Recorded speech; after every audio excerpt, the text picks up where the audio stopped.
What is going on, all? Welcome back to KvltDeFi. This is the channel where we bring you the latest and greatest in innovations and tech in decentralized finance.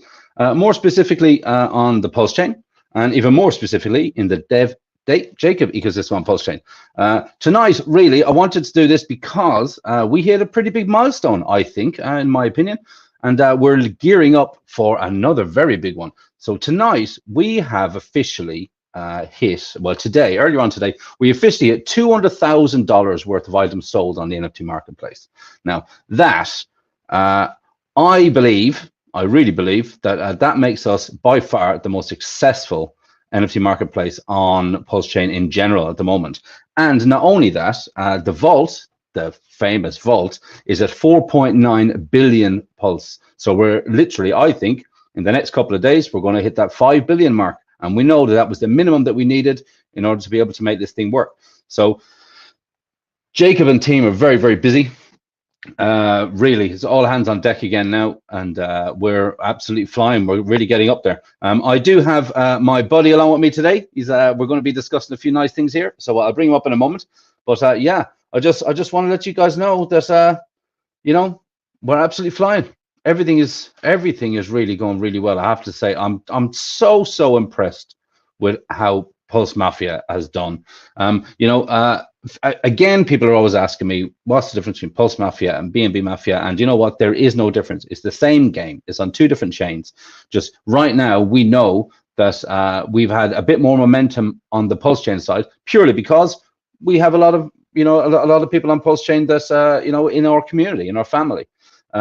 So that's kind of one of the reasons why we're building up a bit of momentum there. But in time, I can really see that BNB Mafia, when people realize what the game actually is and really how it actually works, and people actually start to make money, they'll realize that they can make the same money over on BNB, and it's going to really absolutely crack-a-lacking. It's going to be great.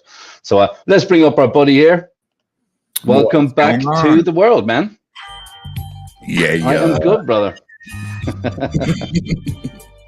Doing good. Great to see you, bud. Yeah, and you, man, and you. Yeah, really exciting times, man. I can't believe it. 200K on the marketplace. That's phenomenal. I noticed that yesterday. I noticed it early this morning, my time. I was thought, oh my god, like need to do a stream. But it's a big milestone. Well, it is a big milestone, but remember, the ecology and the economy of the game isn't directly related to the token itself, and that is fascinating because game isn't live yet. Remember, early access, and early access is fair for so many things to change, but it gives a different paradigm on why this is a better avenue to get people to use crypto, to get them involved in the complexities of crypto, because people understand games. Just because we've been playing them, we use them. I mean, technically every day you wake up is a video game. It just depends if you want to get XP. But we can actually use those parameters for something much more dynamic and complex. And that's what I really love to see about everything here. So fantastic milestone. Congratulations to Jacob and the team. And I'm really also happy they're taking that 3-week rest and relaxation time, because if you do not, you will burn out. And burnout is very real. It is very real. Especially in game dev. I assure you, burnout is very real, or you just get sick. And both of those are not what you want. You want to build something component by component, complexity by complexity. That's why I'm here, is because I saw immediately how all this is working. And congrats to the team. Kick ass and take names, and take your much needed rest and relaxation. Yeah. I mean, I completely agree. One of the things which I was talking to Jacob earlier on in the week, and especially leading up to the streams, I was saying, look, are there any updates you'd like me to share or anything like that? And he basically said, look, he said, map is coming. He said, we know map is coming next. He said, it's taken a bit more time than he initially envisioned. He said, because, and you know the reason why? Because he said they keep raising the bar. His words, that's a quote. They keep raising the bar. I like that. Whenever I hear Jacob say something like that, we know that we're going to get something absolutely shit hot. Right. And I've even said it from the first week or three that the map revamp is going to be the most complex portion of the game, because it's going to give you movement, action, turn, socketing, all those things that most people aren't reading into what all of that means. And then there's the next one, which is, I believe, called Trade Up. Trade Up will be the global refactor of items, I believe. But again, I am not on core. I am just the friendly neighborhood game dev that's here as a, let's call it, spectator. But I know what all of these complexities actually do and their importance to make something that's really fluid. Because when you start off with a napkin sketch, then you go to a whiteboard sketch, then you just have to put things into practicality. Then you have to actually suss them up with actual, not just revenue, with actual use case. And as you go through those tenements, you have to redesign and refactor.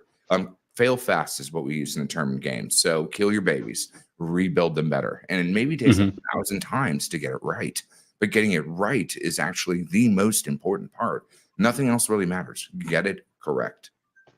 Yeah, 100%, 100%. And I think Jacob is on board with that. I need to make a bit of a correction. I remember saying to you guys a couple of weeks ago that I never really played games. And I was talking to my son the other day, and he said, yeah, he said, but don't you remember you used to play that game like Total War? And I mean, really, that was, I don't know how long ago. That was 20 years ago. You know, I remember there was a Total War, like, yeah, Rome Total War. I remember it now, and it all just kind of came flooding back. And I thought, oh my God, like I have a total understanding now what Mafia could be, even based on Total War. Right. I actually turned down a lead position over there. Oh, wow. Yeah.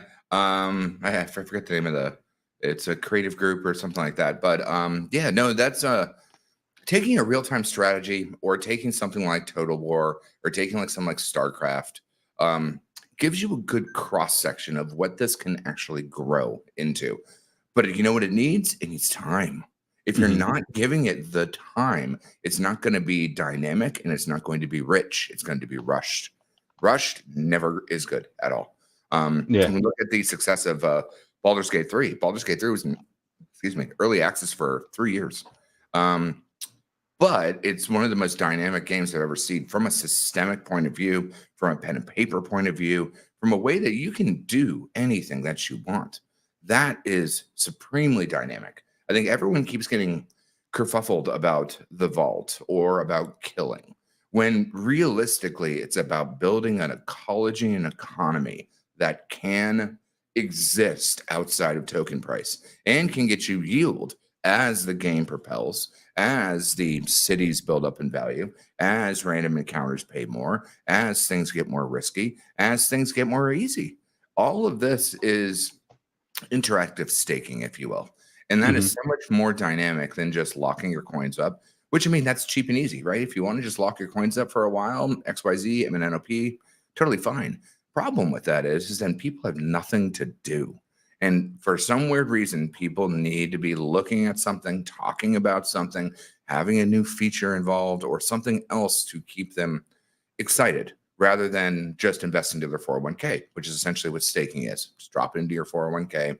Don't care about it. I'll get it in 20, 30 years or get a T-bond or something like that. With this, that's really where interactive staking, GameFi, SocialFi, and all that will change where the future holds. And again, it's actually achievable. Something like Illuvium is very, very, very, very, very difficult to do. And to make it fun is more tenement on top of that. If you just take it from the simplistic point of view, the KISS, keep it simple ideals. This is where this gets really exciting and actually pays really interesting tokenomics dynamics and, again, yield based on play and earn, not play to earn. Yeah, I mean, I do think that once the game goes live, it will be very interesting to see how the dynamics between families really start to play out, right? Because for sure, I mean, even though we know that there are allegiances and stuff like that, I mean, it really does make sense that families will. They'll want some balance, right? They won't want war all the time. You know, I mean, every now and again there might be a bit of war going on, and that's absolutely. I mean, that's part of the gameplay. That's absolutely fine. But I do think that, I mean, it is absolutely more profitable for everyone to find an easy way, maybe to set up some real trade between different cities. If you have a different city, you know, try, like you say, try and build out the whole game for a long term, for a long term strategy. How long then do you think it will take before we start to see really some sort of balance? I mean, like you're in a family, you're talking to some of the other families for sure. Do you think? Here's the question: do you think that that example, trade routes or bullet factories and all these sort of things, do you think that we will find some sort of stasis between the families at a very early stage, or do you think it's going to take a lot of time and in order to build up some trust? I think there's going to be right out of the bat. I mean, I'm doing that job myself, getting everyone together, trying to keep the peace, trying to being the adult in the room when all the bickering comes down, and tongue in cheek arguing, totally fair. Have fun, guys. But like when it comes to like real understanding of how do we take this to a real level, I don't think it's going to be that long to create those baselines. Now, what I don't think people understand is what is coming. And I have alluded to it. There are things that I wish I could share that I think I want to get a green light from Jacob before I can say what I actually want to say. But because more importantly, I don't want to step on his toes with things that I think from my experience could be coming forward. That is not only not fair to the team. I would rather share those with him privately before I talk about them. I mean, I can speculate on a lot of different things, and I've given some hints of that stuff before. But I do think that trade routes, honor points, how all those things work together will be a scalable solution. Because as Jacob has said, this game is meant to level up for a long time. That means those parameters give you the ability to scale up, right? If you think about this, the beginning of the game is going to be like level 1 to 10 in an MMO, right? And if you look at like World of Warcraft or EverQuest or Dark Ages of Camelot, any of the rest of that stuff, top level is 50 or 80, or it depends on what game. And so what does it take to get a game from level 1 to level 10? And what does it take to get to level 50? Well, that takes iterations, time, expansion, all the rest of those things.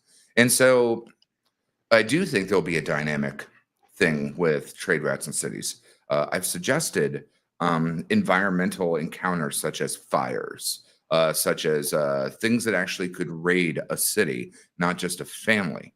And then you have a NATO type moment or a disaster type moment, a FEMA moment over here in the States, that something needs to come and help, or raids could happen then. All of those are on parameters, and all of those could be based on the parameters of how clean your streets are. So I've suggested both to, let's say, leadership within families, that certain cities are PvP cities, and maybe they don't have a lot of families in them yet. And as the game grows and even expands into new cities, well, those PvP cities could be tempered down. And that is exactly like how gentrification works in real life. Remember, games are a reflection of real reality. It's just based on how much someone wants to take attention to all the small details that go into that reality to build it into that virtual or interactive experience, if you will.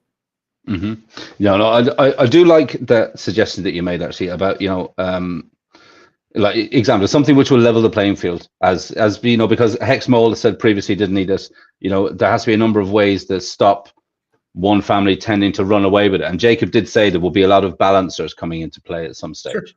Sure. So it really does make sense to do, especially like you say that Jacob plans this game to be rolling for years. In other words, decades. Actually, he said 20 years, didn't he? So in order to do that, then yes, everything has to be really like built out properly over a good, slow, steady pace. It doesn't have to be. It's not a race. This is absolutely not a race, because building it up properly will, exactly. Building it up properly will definitely give it longevity. And I mean, we keep talking about this as an onboarding tool. I mean, if this game really does last a cycle, 2 cycles, 3 cycles, 4 cycles, whatever it goes out, there's constant eyes going to be on this. It's going to be absolutely it's going to be mayhem. I think it's going to be fantastic. 100. And you got to remember, we're using the word game in it, right? This isn't a vanilla deployer. This isn't a Go Pulse coin. This is tens of smart contracts on top of each other that also have to scale based on the way that the game wants to upgrade and move. And so, like, that's where you really start to think about, like, how much time is necessary? I know people are frustrated. Look, come make a game with me. 4 years of your life, maybe it gets released. Most likely 2.5, and everybody gets laid off and start over. So you are using the word game. Now, with that, you understand how much power you have if the game is successful. I've used the example about Elder Scrolls Online, and how that was a $200 million money pit. And then we get the CEO of ZeniMax screamed at us for 2 years straight. But it turned over running 1.2 billion in profit. Not shab, not shab. And so or you look at the mobile market, which eclipses almost anything. So if you want something to really change the future, you have to build it. And if you build it poorly because you're listening to the consumers, it's not good, because the consumers do not have the pedigree of understanding what needs to be done. They just want instant gratification. And if you give them that instant gratification, they want it more and more, regardless of a protocol first based mentality, which is actually the most important thing when you're building a game. You want the game to be the best, not necessarily what the players think is the best, because they're thinking for themselves. They're not thinking for the longevity of the project. No, I think Jacob is very conscious of that, right? He's been conscious of that across all of the different projects, actually. And one thing that he's really tried to do is give the focus, let him go and build. And in the meantime, everybody else get out there and shield the fuck out of it. Sure. Basically get out there and let people know about it. Just let people know, Right. And it's not about shilling. It's about explaining. And that's where we get a problem with crypto, is that everyone wants you to buy their coin, pump my bags. This project has a sub-economy that doesn't require on the parent token to do something. In fact, you can use it to get Pulse on the other side, which is a different parameter to that completely. But going and creating crimes and doing these sub-random encounters, or what they're called, really called, but actions, get experience, races, heists, all the rest of those. That gives you a sub-economy that eventually will get eyeballs, and that eventually will give more prestige experience. I talked about Longtail, how we can do something with advert and all the rest of that. Now, granted, that is very long and a particular roadmap that I would propose. However, is it feasible? 100%. Is it possible? 100%. Look at the horror of Decentraland, or how long Second Life was around. And Second Life had nothing to do. It was just way ahead of its time. I mean, I built my own metaverse back in 2013 for concerts, way ahead of its time. But it didn't mean that the idea wasn't correct. There is a perfect storm coming where everyone has to deal with either AI or deal with crypto, one or the other, or both. Or otherwise you will get left behind like someone waiting for a payphone call. Yeah, things generally are speeding up at a hell of speed, actually. Sure. And having this game to be along there, along for the ride, should we say, is pretty cool. Hey, so let's just jump into the chat really quick, because I can see that we've got Moondog's in there. And we got Moondog, we got Balls Deep, another gearhead, and we got one of the buddies from the Salamancas in there. And what's going on? Salamanca. Moondog, do you want to jump up with us? You're more than welcome. He's a good guy. If you want. Yeah. If he wants to pop on, he can. Yeah, I'll text him the streamer link. Yeah, no problem.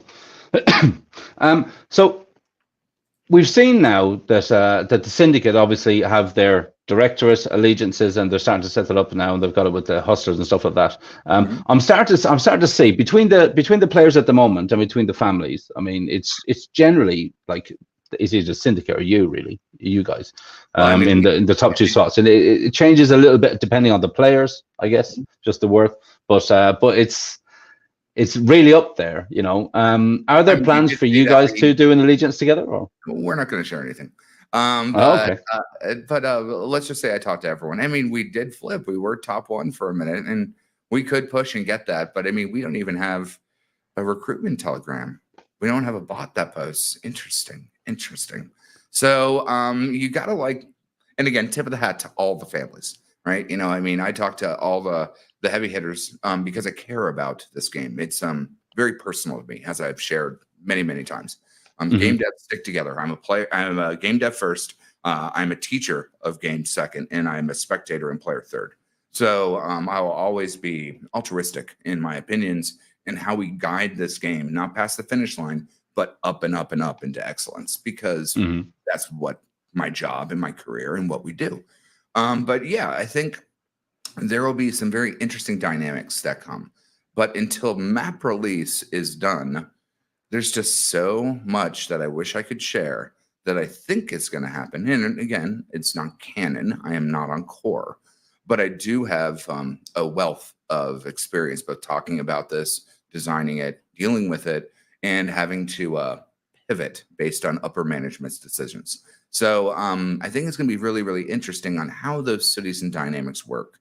You already have the transportation mechanic based on trade routes. So that means that would you need a particular mule that has the plane to do all the arbitrage in between all the trading in between cities? So we haven't even seen how the mill of prices work and how, let's just roll up the wiki or something like that. Talk in time. You got me on the spot. Where the hell is it? Booze warehouses. How the price? Oh, that they don't even have an update on that. I think it's under family. How the price of narcotics will differ in between cities. How the price of booze will happen in between cities. Here's a question that no one's thought of yet. What if you can use those as consumables? What if that gives you perks or powers? What if that actually increases, and again, the gentrification of the particular city that you're in? So if you're in or regions, remember, a map can have multiple regions of a particular city, right? Do you think a bank is going to be in the poorest part of the city? Or do you think the narcotics warehouse is going to be in the poorest part of the city? You have to think about all of these logistics when you're thinking about socketing tiles and everything else that comes into play. And so even arbitrage within the own city is going to be differed between what happens in another city and how all those socketed mechanics come to play within themselves. All of those are how systemic design is done, not system design. Multiple systems stacked on top of each other is systemic design. Okay, so let's say then, take that a bit further, right? So let's just say where you are headquartered in Vegas, right? So let's just say Vegas gets split up into, I don't know, 5 districts. Sure. And your headquarters is in one district. Your, your, like you say, your narcotics warehouse or your booze warehouse is in another district. Maybe your bank or your business, your shops and stuff will be in another one. In that case, do you think then that would families that want to try and take over Vegas, they could take off those districts one by one, try and chop them all off? Well, it wouldn't be one by one the way I would envision it. Again, there's something called a hex tile. And a hex tile is unique that you can go in all 6 different directions and they cascade. So I assume the game will be very similar to a hex tile. But again, no promises. But I would assume it would with the HQ in the middle, even. No, that would be ludicrous. You would most likely have regions on, because an HQ, what if 2 different families had an HQ within the city, right? So you can't use that as the cornerstone or anchor. It'll most likely be cornerstones of pivots. And we don't even know if there's going to be a refactor on moving families in the very beginning. Because again, this is early access, which means that everything is fair for the best of the game. And so there could be an option if we, let's just say gearheads, right? We could move to a different city, or we get the choice at map, location, and socketing to actually place the HQ in a particular area. That also could have a region of effect of protection around those areas, because we already see that the alliances bind tiles together on whether they own them or the city district they combined in between. So all of those are fair to speculate on at this point, but it's not till, the milestones get confirmed. And believe me, what they're doing is difficult as fuck. Sorry to be crass, but it's hard. And it does take that kind of premeditation to have an idea from the whiteboard and then get it into practicality. Like, this isn't working. And then you do it again and do it again and do it again. And then maybe go to some other mechanics over here and fiddle with this. And then that refines something that you bring back over to the original task, which is good. Like, that is exactly what you want to see to get something out the door that has evergreen longevity to it.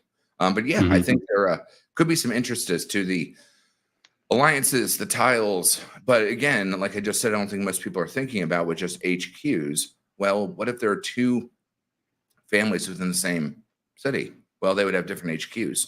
Those would have different power bursts based on their membership or just hardness of their range that they could go in. Actually, saying that, I'm looking at the families now, and I can see that the original gangsters are in Vegas too. Yeah. And yeah, the Syndicate and the Grand Clan, Hansi, they're in the same city too. Yep.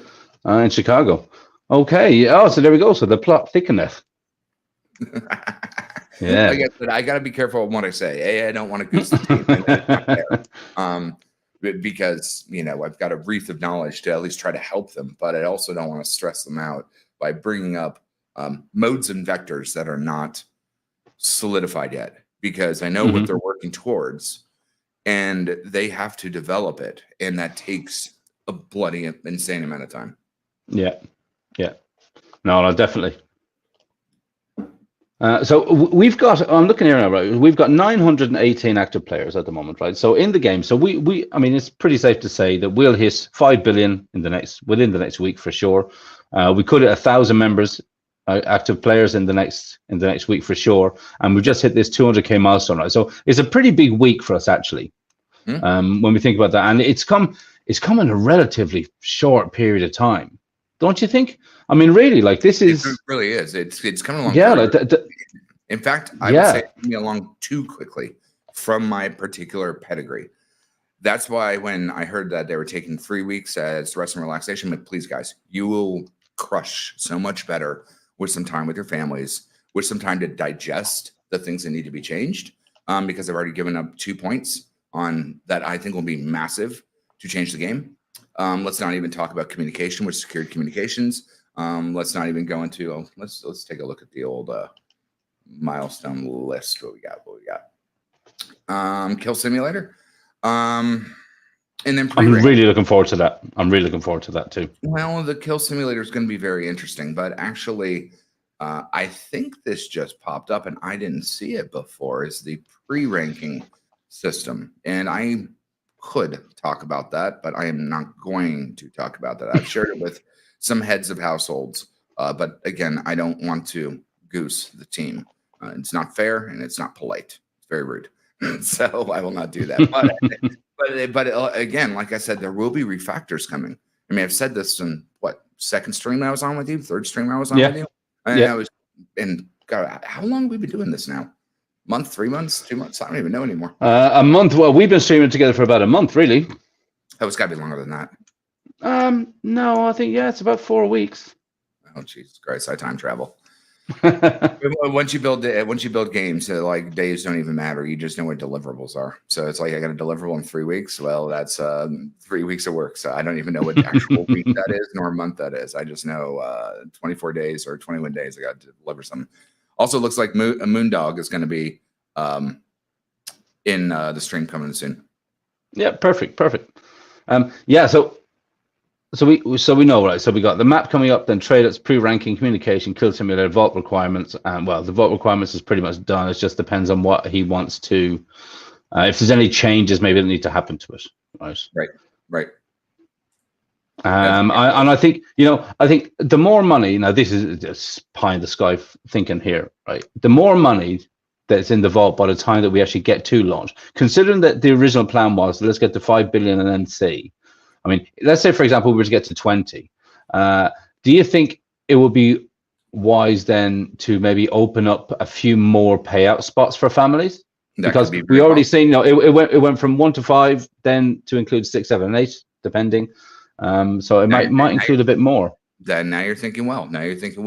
The reason why it was 5 billion is that was the minimum from what they've experienced in building gambling games and all the rest of that from PulseSpot, that you need to have a pot, right? A pot needs to be able to be dispersed and then have longevity to it. So the longer or the larger that pot gets built into, that means more things can actually bind into that pot. So yes, that's a very valid point of view. Now, question for you. Do you remember what Gift said that he thinks that is going to be? What the value of PLS in the pot? Yeah, he said 15, 20 billion. I remember. Yeah, that's yeah. correct. And like I'm sticking to that too. I think it's a very valid statement based on the milestones, the time, and what is going on. And I think that will be a huge metric payout maker. Now, like even family adjustments may change. The ranking system, which pre-ranking is in the white paper now. I'm not sure if I saw that before, but pre-ranking, after trade-ups. Well, trade-ups is going to be the global refactor on all the items in ecology and the economy. Pre-ranking will change the ranking system, which, like I said, I'm not going to be speaking of, but those will be changing based on metrics. But yeah, I think all of that will happen. I think there will be possibility for more families to have payouts. I think there will be more possibility for combined economic payouts between arbitrage to city. So all of those are things that can scale also in the future. It does not have to be at game launch, right? You know, we've got a term in game dev, which is day one patch, which means that we have to get through cert, right? Certification, which means that we don't brick a console and blue screen it to play it. Now, technically, we've got like 3 or 4 or 5 months to get the game up to snuff. It's not the best way to handle things, but it is the way that we have to handle things due to parent companies telling us what we have to do. So we kind of have to work within that window of expectations. So yeah, all of these can happen, especially as the game scales. Yeah, no, I think it's great. And do you know what I love as well? Just like you said now, right? I love, you know, looking at the wiki, and a couple of days later, I'll see it's been changed and it's been updated. Something's going on, you know. So I've got the Salamakos asking, can I define refactoring and trade ups? So okay, how do I explain this? So very first, this is early access. That means that this wiki the trade ups definitely wasn't on the wiki in the very beginning. Definitely pre-ranking, I don't believe was either. I don't have a cross section of what was there and what wasn't because I can see it. But what I would say trade-ups is trade-ups will, because Jacob has mentioned that shop items will not be in crates anymore. I do believe, again, and I've already said this before on stream, that the only 3 things in the shop that you can get from a crate require bullets. All the rest of them do not require bullets. However, there are guns that are not on there. There are vehicles that are not on there. Could you combine 5 packs of 50 hearts into a 250 heart pack? I believe you could. I believe there'll probably be a fee or a particular experience level or a way to get that fee with in-game experience. That's really the interesting thing of what honor points or all the rest of that does. It's not, that's why it's a play and earn, not necessarily a casino. Now, granted, again, I'm not the boss here, but I think that tenement allows for the economy to grow so much more dynamically when your in-game experience can be used, or let's say honor points for just a random verb that has no coming soon on there, that allows you to then combine those assets or upgrade them. Like there isn't there's only a few that I've seen ever done level 10 Frank, which is your defensive loadout, if you will. Well, what if you can take a level 6 Frank and load it up to a level 10 Frank by combining 2 level 6s? So yes, that technically would be a level 12. But if level 10 is that rare, could you combine 2 of those to make 1 level 10? Yes, you could. Now you're sacrificing 1 level 6 in economic in-game economy value, but what you get is more of a legendary instead of an uncommon asset use case. So does that work on the same principle like you were saying? Can you wear your bulletproof vest underneath your bulletproof suit? And right. You know, sit in your armored car. That's right. That's right. While you're sitting in your HQ. That's correct. Moondog. Love it. Hey, how you doing, brother? Yo. Hey, thanks very much for jumping in, man. For sure. I missed a little bit of the refactoring combo, which I'll go back and listen to Larry's comments later. But my computer, I have, it's connected to my phone for messages, and then I also have Messenger. So I should have 5 different ways to have the link from my phone to my laptop. So I open my laptop, update this, update that. No, It no, always go away. happens. I want this. Oh, you need to update this in order to use it. Well, F you, I'll do the other thing. You need to update this in order to use it. F you too. Fine. So that was fun. Always fun. Part of the ride, right? Boom. Yeah, we're having a good bit of fun, good bit of speculation going through this this wiki as always. I mean, you know Kool-Aid, right? Every time I talk to him, he's just delving more and more and more. Living. Yeah. You know, there's some people that are open books, and Kool-Aid, I've used this to describe myself, but I'm going to use it to describe Kool-Aid because it definitely well fits. He is an open library. And whenever I tell people that about myself, I just give them the warning that, you know, not all the books are meant for everybody. Some of them are in weird languages, maybe Braille. So if it's not for you, you know, feel free to take what works for you and leave the rest. It's like a buffet. So we're a Golden Corral. One guy likes the Prime and another one's a vegan. We can all eat, commune, and be merry without having to stab each other in the parking lot just because we like different things. Correct. That's all right. It's love and light. That's right. That's right. That's the idea. But I did miss your comments on refactoring, but in the family chats that we've been having, there was a comment that I made that might be worth bringing up here for discussion, is that there are likely to be, well, not there are likely, there are inevitably going to be multiple refactoring as development phases roll out. So there are going to be some that, you know, when Kool-Aid's saying the refactoring, he may be referring to a specific one that he's anticipating to have a certain magnitude relative to the others, but there may even be multiple of those. So for example, I think some that have been talked about is like, for example, the item combination, you know, wearing a bulletproof vest underneath a bulletproof suit, whether or not that's the way that it works, or it's like, you know, if you have 5 of these and they're damaged or a certain thing, then you can either get them up to a certain repair point. Once you have a certain enough, then you can upgrade to a certain thing. That's one potential for the item merging, or the item, I forget what it's described as in the wiki right Trade now. up is what it's called. Trade up, Yep. exactly. So that's one potential mechanism or way of mapping how that might work whenever it rolls out. You know, as right now we're even before the map, we don't have the socketing. Just the map launch is going to have a huge refactoring, because now we're going to have actual utility on, for example, all those business items, which aren't even available in the crates anymore. So if you've come into the game at the point when I did, and you started rolling crates after all the business items were already gone, well, those are going to have their value much more articulated during the map rollout. So there's going to be a refactoring of those items in and of themselves. Plus, as we get to learn more about how we're going to be operating around each other. And then what was another one that I was thinking about? Well, just the crates in general, when you think about them, because they're going to go through a couple of different phases. Right now, they're being used to help inflate the initial supply of various different mechanics to the game. So for example, the business items, but has already been mentioned, but there are some items that are currently available in the crates that won't be after other development phase launches happen later. So as that happens, the inherent value of the crates, which is tied to a, you know, you can buy from the protocol using a USD valued stablecoin. So it's tied to a real world measuring stick that people are familiar with. Yeah. I'm careful with my words, but I'll try to keep it, you know, discernible for the medium and the masses that we're on here now. Hey puppies, I'm trying to do something here. What was I saying? So what was I saying? Now I forgot. It's all good. Well, so what Go ahead. What's interesting about what you're talking about is that, like I said, there are Crates. items, crates and items are off the menu right now.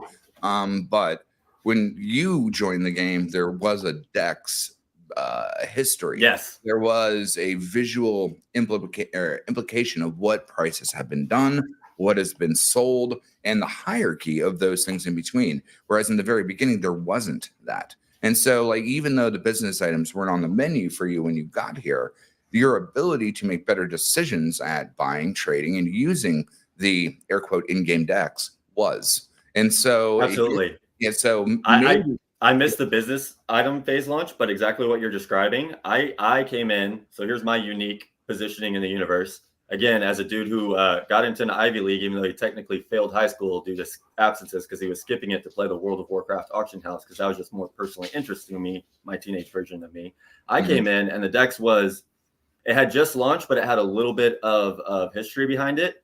So I came in and I got to kind of see what was there, see it kind of the initial launch and the ebb, and then dive into the community as well. Since you gave me the attention alert, one of the things that I noticed immediately, just my pattern recognition, was there was which is inevitable during any launch. There's going to be a lot of confusion, cloud of what's happening. So there's going to be misunderstanding. So there's going to be miscalculations within the market. So the market is going to miss the mark by a little bit. It's going to overvalue or undervalue.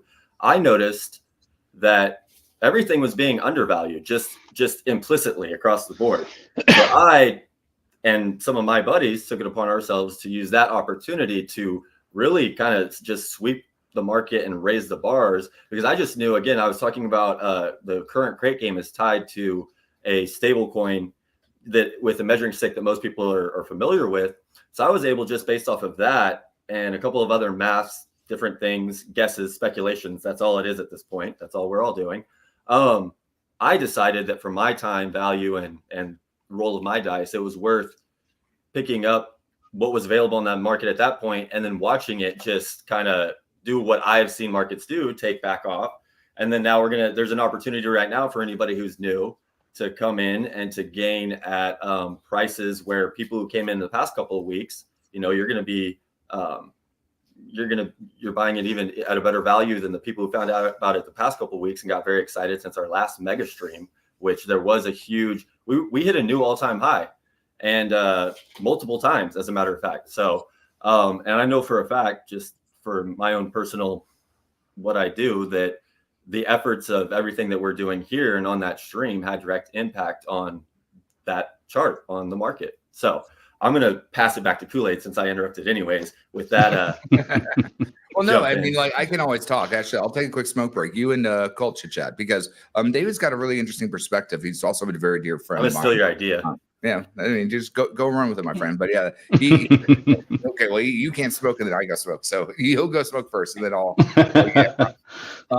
But no, he's got very good points. That, like, I hate the term showing, but explaining how things work is very important. But normally, you don't get to peek behind the curtain, right? If you're, I mean, shit. Look at BioShock 4 being created right now.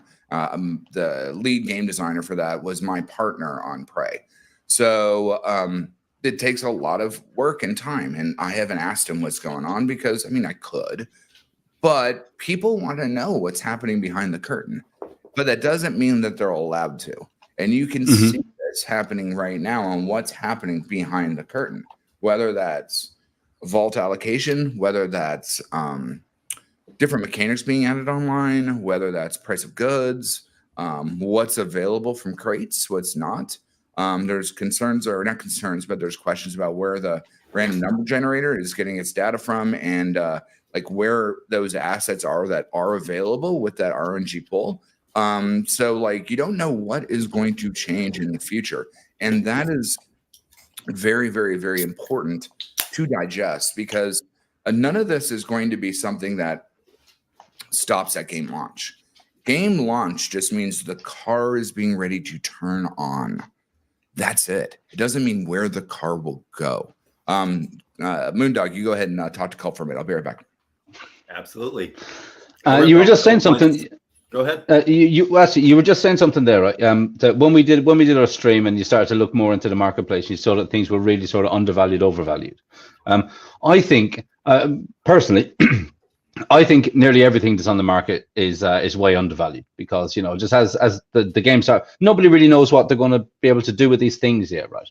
And one of the ways that people are really trying to be, heading up to game launch, one of the things that people are really trying to do at this stage is open a crate for $20 and turn that $20 into $100 and turn it to $200, $400, whatever it is, right? And they think that that's a good little win, because maybe they're not really thinking about, okay, what am I going to be able to do with that 10 million cash in at game launch? What am I going to be able to do with that top level $500,000 car at game launch?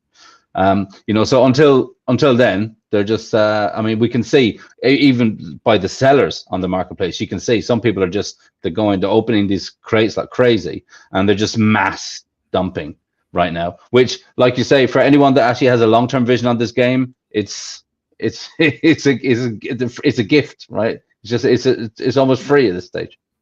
That is a shorter term cycle game to play. And yeah. I was able to identify and understand it coming from the real estate world. So here's a Snapple fact. I'm technically a best-selling author, according to Amazon. I did a side project with a buddy. I used to work at a place called Lifestyles Unlimited. It's a real estate education club here in Houston. It's one of the things that I kind of stumbled onto after rolling out of the academy and getting into family life.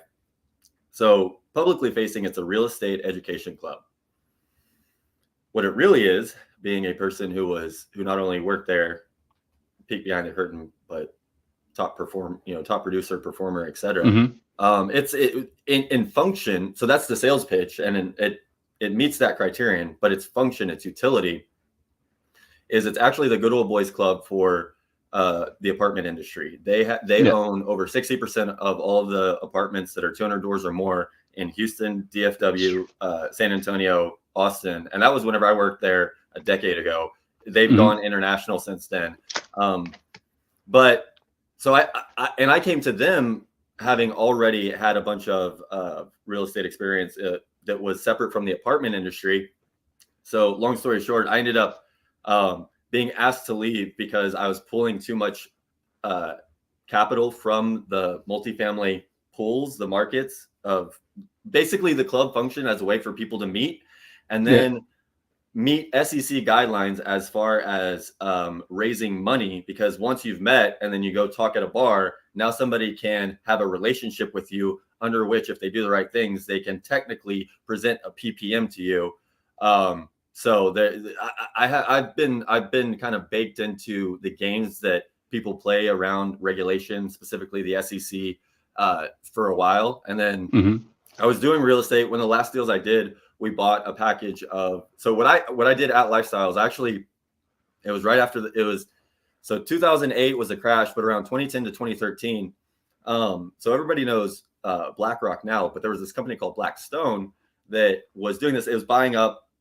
It was buying up all of the housing market. Sorry, I had molten metal that literally blew up in my face the other day, and I was very lucky that I only got singed eyebrow right under my eyelid and a couple of little burns on my fingers, and one of the blisters just popped, and I got distracted by the moisture on my hand. But so back to Lifestyles Unlimited. They function as a to raise money for multifamily. I came in there and saw a unique time in 2010 to 2013. There was these hedge funds that were buying up single family in bulk. This was the first time that it was really being done, because after the market collapse 2008 was the first time. It was a new game that they're playing after they played the junk bond game, then they played the real estate derivatives game, then they did what they're doing. Now they're doing the ETF game. Again, I'm an open library, guys. I'm here to help you guys with the peek behind the curtain. And it's not everything's going to stick. I'll repeat myself. I'm fine to do it, for those who are interested, curious, and in good faith, and just try to be a voice for the people. But circling back to during that time period, the hedge funds are swooping up the single family housing market.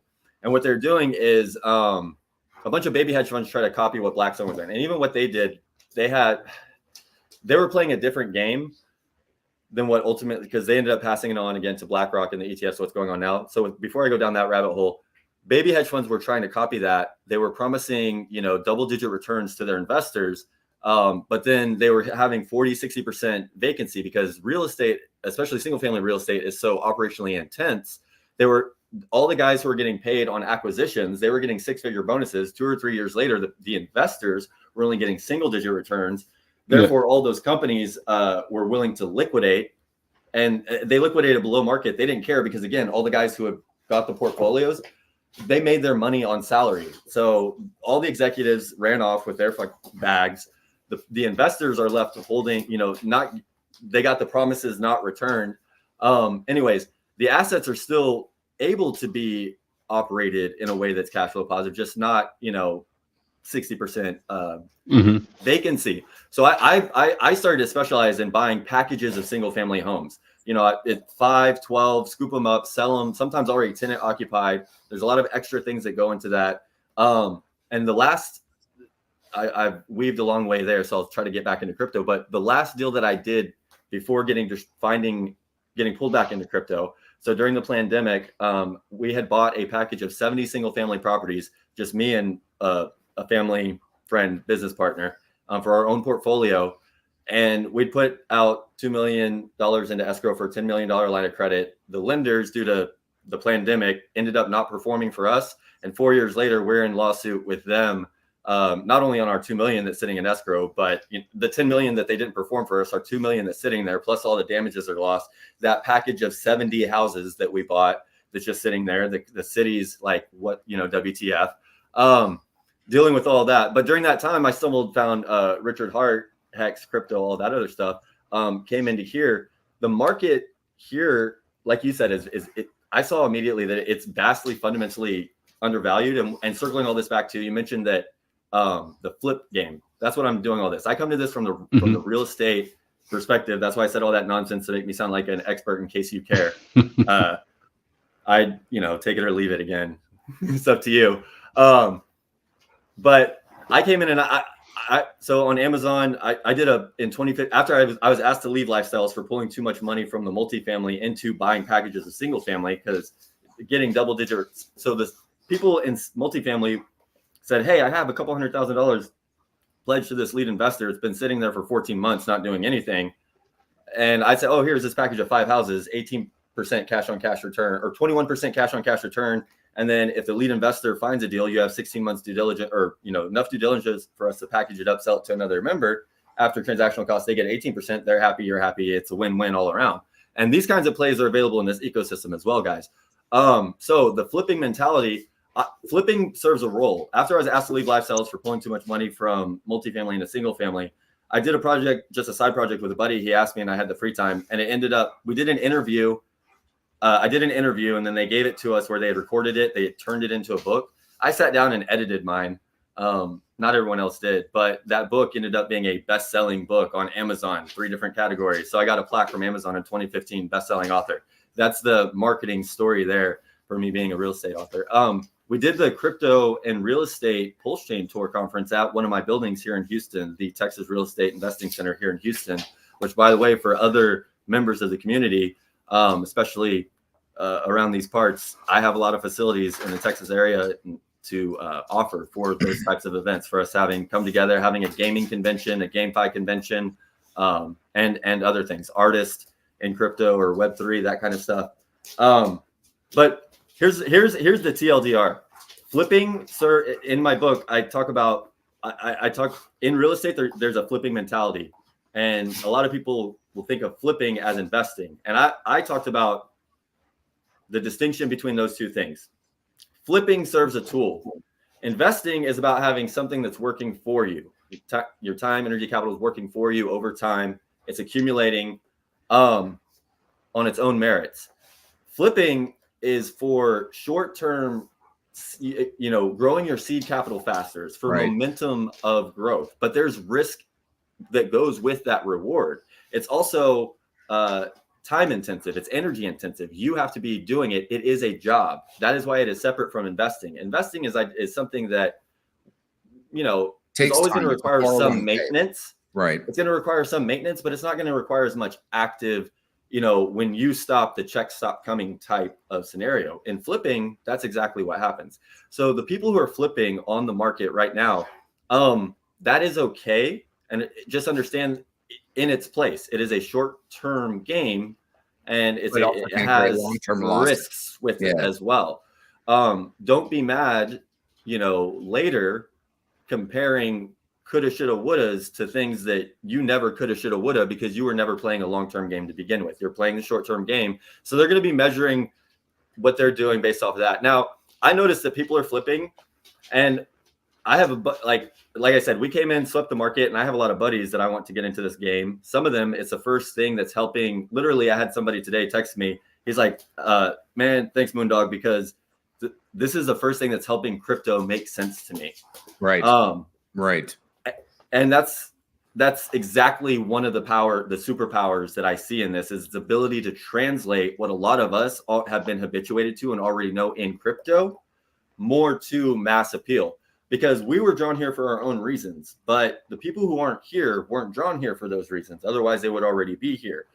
Having this tool that we can take whatever our reasons are and help translate to those people for their reasons is going to help us all be able to grow this ecosystem in a way to where we're not being as myopically focused on just, you know, a one-eyed perspective, which fix the money, fix the world. Here's a fun word nerd Snapple fact for you. The root of the word money comes from mon eye, or one eye. And it's not a coincidence that there's one eye. Yeah, in the land of the mind, or land of the blind, the one-eyed man is king.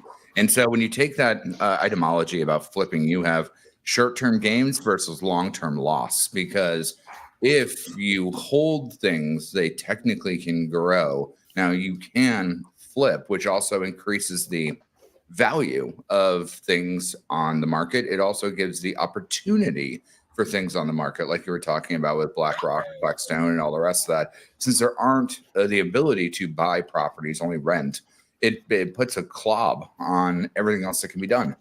Just like stewardship is fundamental. Yeah. So like, you could even take the ecology of, I know one of the heads of the family wanted me to talk about the bodyguards, which is basically loadouts. And we haven't seen that many defensive Franks that are level 10, but can they be leveled up? We see the gyms and the, what's the other one? That are only level 6. Yeah, Johnny. There's Johnny's, yeah. Yeah, that are only level 6. I haven't seen anything above level 6. A lot of Sams at 10, very few Franks. A lot of Sams. There's only 3 traded on the market right now that I've seen. Yep. It doesn't mean that other people don't have more. They just haven't decided to sell them, or they didn't know what it meant, which I include the latter, that most people didn't really understand what that meant, to be having a defensive level 10 versus an offensive Sam, which is everywhere, right? There's tons of level 10 Sams.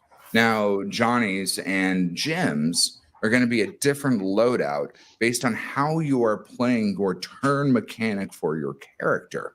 Also means you can do 2 different things. You could load up an alt and have that be your economic one to run and gun, to go do trade routes, to go smuggle, to do all the rest of that. When you help you with time tasks and cooldown timers. Well, that's helpers. Helpers are very, very important in that. But also, for example, if you wanted to have multiple bodyguards that you were trying to level at the same time, here's a fun factoid to help it stick for people. You can't make 9 babies, or you can't make a baby by getting 9 women. You can't make a baby in 1 month by getting 9 women pregnant, but you can make 9 babies in 9 months. So that's another power of the alt with cooldown timers, is that if you're trying to do something, that having a single access account cooldown is the restrictive flow for you. Mm-hmm. Other mechanics at play may be able to alleviate you of some of the restrictions. Sure. Yeah. And it's just on how do you mitigate multiple accounts? How do you quantify time and effort to do all those things? How much time do you need to be on deck? All of that will come with map. I do believe that a lot of the things that I've said, I'm sure Jacob and team have watched it. Again, I try to give what I can to the team on what I would recommend the glean or the road be due to my experience. But I think all of those will come together, because like what we were talking about before, and alludes to what you were talking about, Moondog, is we don't have an inventory sheet where we know what we are equipped. Because we don't have an inventory sheet that we know what we have equipped, we don't know what we can put in reserve.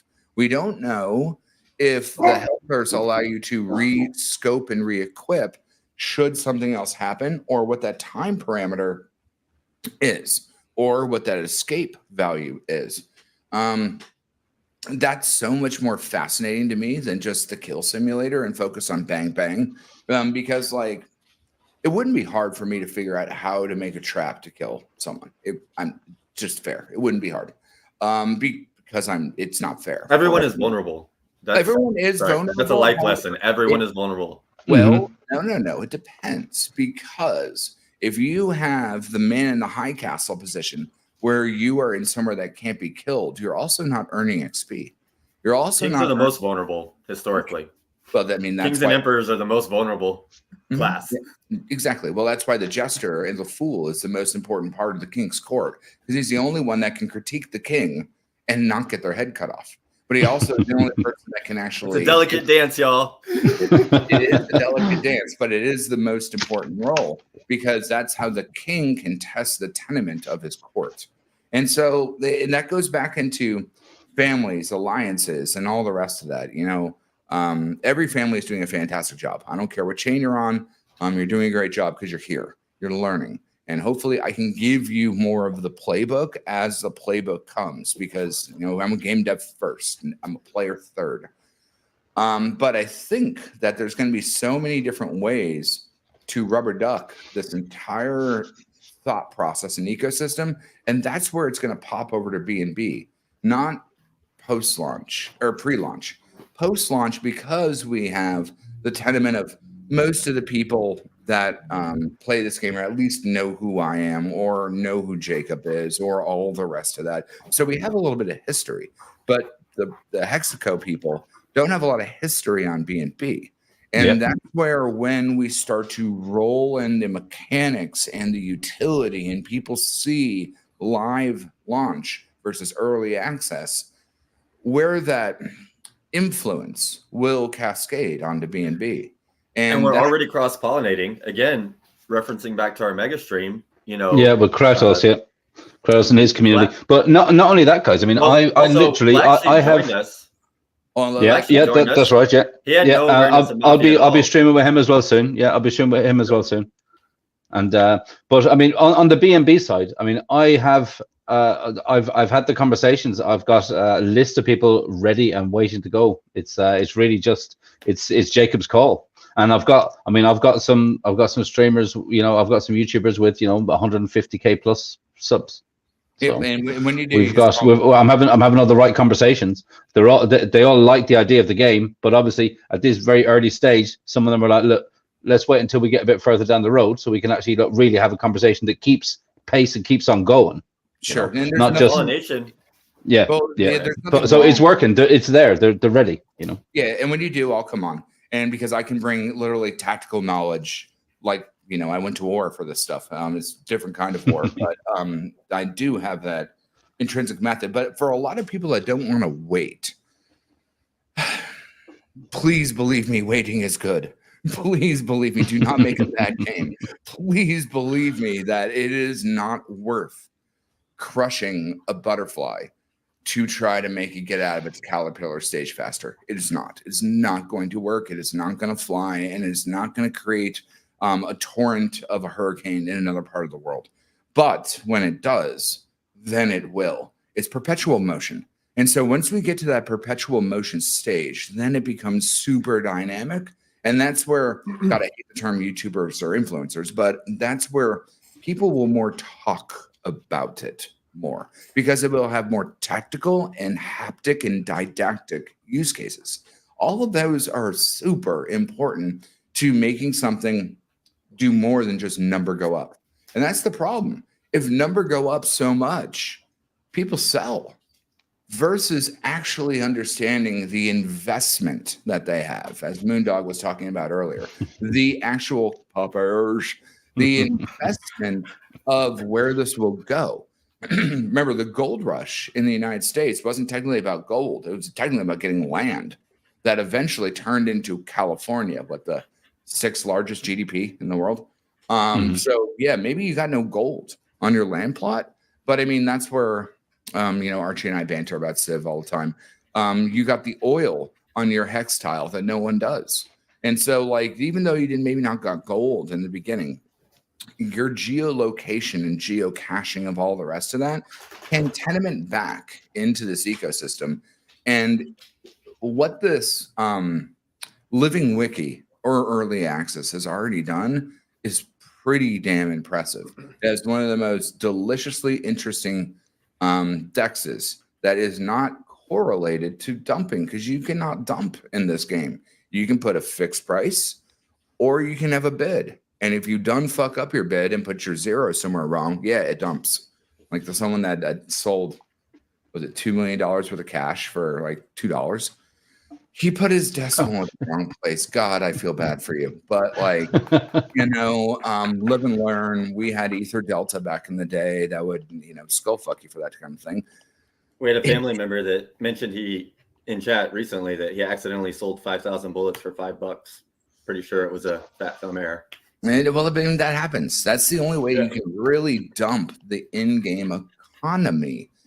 Jesus, that's fascinating. It's actually more fascinating than everyone wants to go pew, pew, war, bang, bang. I'm like, that's going to cause so much other tenements of problems. Now, can it happen? Sure. Can it do different things? Yes. But what it will do is affect the entire economy of the game. Health will go through the roof. Bullets may or may not go through the roof based on people's reserves. There could be other mechanics at play. And that is what's interesting about a dynamic-based system that is so much more important than just staking your coins or holding something and waiting for the moon. You can actually play and earn, which also has its own variant on what is safe, what is not safe, what you can do, what you can't do. Just like buying property. If you buy property in a shady area, shady shit may happen. But ideally, that may be a market opportunity based on what happens with the neighborhood, the city, the state, the scale of everything that comes up together, and the expansion of the entire ecosystem. All of that is 100% viable, variable, and on the menu. And that is why this is really a dynamic system, not just a simple pew-pew shooter. And that's the real difference. Like if this game was just a shooter, I probably wouldn't give a shit. But because I can see the mechanics and complexity and the scalability of everything together, you get the Grand Theft Auto noise. It's fucking delicious. Clipping that. As our friendly local neighborhood dexpert, I'm going to spit a fact to punctuate your point, Larry, that I know is very important to you. And it's a plea to the community. It is a plea to the community to please prioritize patience over this the pool for instant gratification. Now here, the Hex community has heard about these words up to the point to where they're almost diluted to buzz terms. I'm going to, as the, again, friendly local neighborhood dexpert, say a fact that is going to be uncomfortable for a lot of my pulse chain bros. So the fragile ones amongst you, earmuffs. B&B guys, I don't know, you may run with this and have some fun. Pulse X would have a lot more traction right now if it had taken the time to launch without an error in its code that led to liquidity providers not getting what they believed they were going to get by providing liquidity. During the EHEX apocalypse debacle, I gave some of my 2 cents on Richard's crying at LP providers for not wanting to use his DEX in the face of his behavior, both being a little bit adversarial, which has its place in some parts, but it also has its cost, but also in not wanting to trust based off of that. Because again, I'm here to tell you guys the truth. Now, I love Richie. I love PulseX. I think that we're stronger and it's going to get through it. But the liquidity providers would feel more comfortable about providing liquidity, which is what he was essentially crying about, had the time been taken to properly roll out that product with the code versus what I think Richie really did was he gave into his heart and he gave into the community.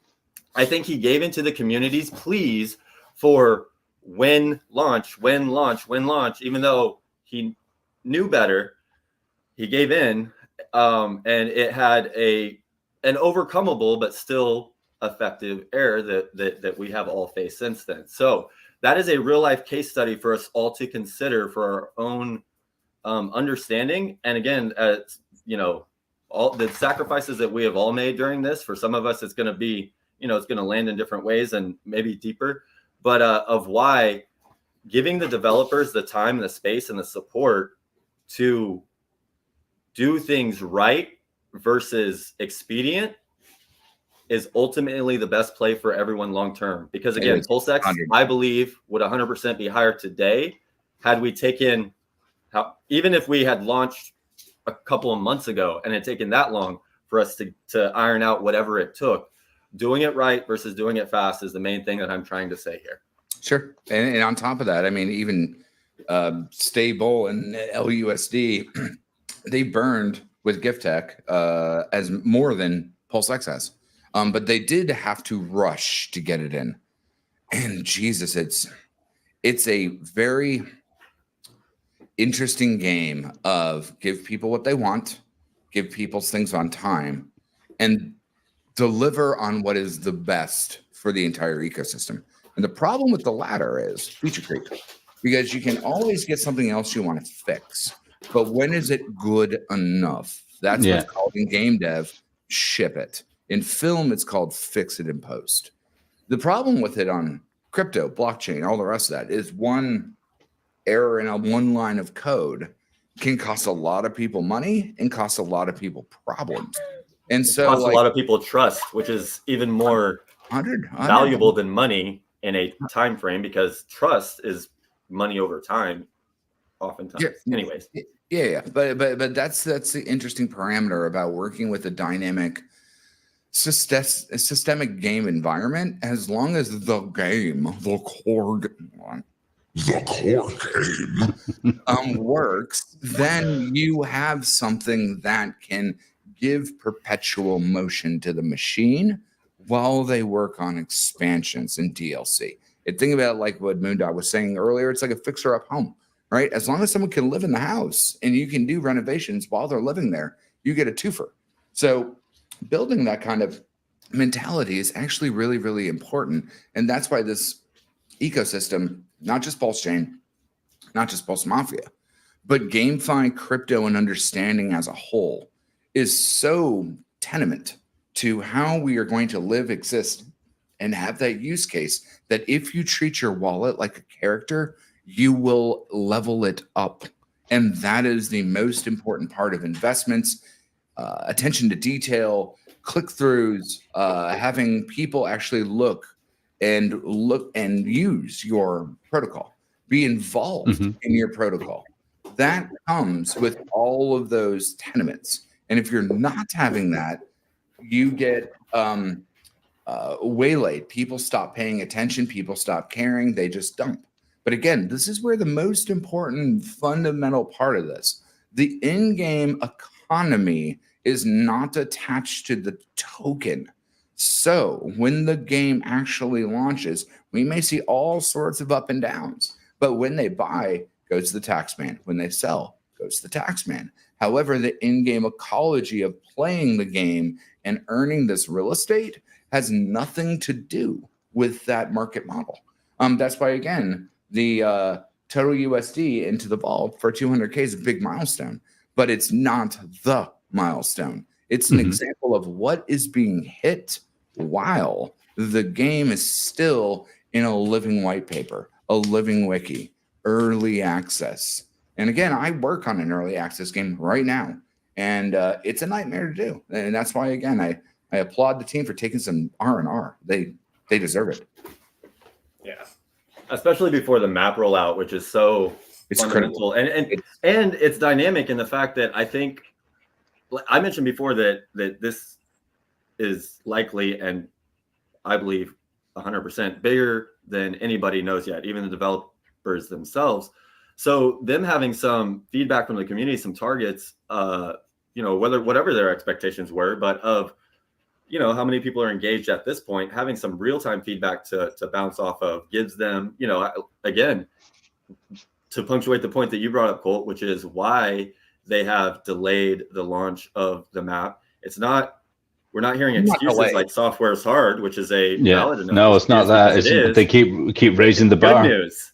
It's because good things are happening. It's a blessing of abundance. And that is just so beautiful to hear. It's because the fact that not only is that opportunity there, but the fact that they're choosing to take it. They're choosing to take it upon themselves to put in the extra work and effort to give us that opportunity, to give us that expanded experience, because they've seen that engagement from the community already, that they feel it's worth their time to invest their literal life force into giving us more. That's what's happening. That's I'd be very concerned if they didn't. I would, like, personally and professionally, I'd be very concerned if they didn't, because I know how tenement and important it is.